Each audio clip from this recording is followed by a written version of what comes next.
Test জয়ে উৎসবে মাতোয়ারা পুরো দেশ। মিরপুরে আনন্দের রেশটা ছিল আরও বেশি, কেননা মাঠে বসে তারা বিজয়ের সাক্ষী হয়েছেন। এছাড়া সারাদিন টিভি পর্দায় চোখ রেখেছেন অনেকে। চলতি পথে হেডফোন কানে রেডিওর ধারা বিবরণী শুনেছেন, অনেকে অনলাইনে স্কোর আপডেট জেনেছেন। সবাই গর্বিত প্রিয় বাংলাদেশের জন্য।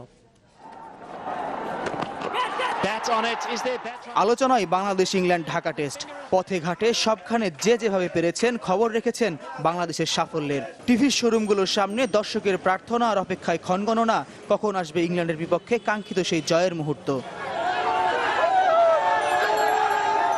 অবশেষে এলো সেই মুহূর্ত। উন্মাতাল মিরপুরের হোম অফ ক্রিকেট, যা কিনা সারা বাংলার প্রতিচ্ছবি।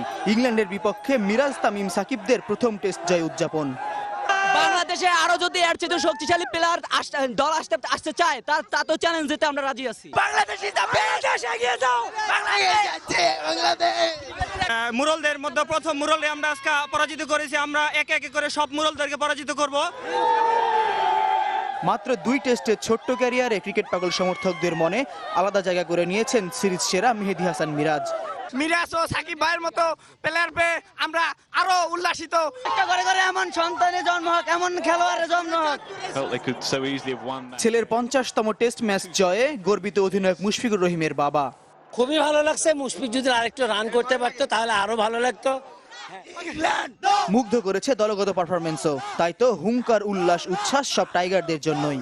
আমার দেশ তোমার দেশ, বাংলাদেশ, বাংলাদেশ।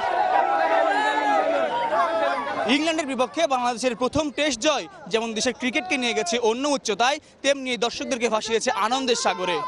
তাদের প্রত্যাশা বাংলাদেশ আরও জয় ছিনিয়ে আনবে আর সৃষ্টি করবে আনন্দের উপলক্ষ। ফয়জুল ইসলাম, চ্যানেল 24, মিরপুর শেরেবাংলা স্টেডিয়াম, ঢাকা।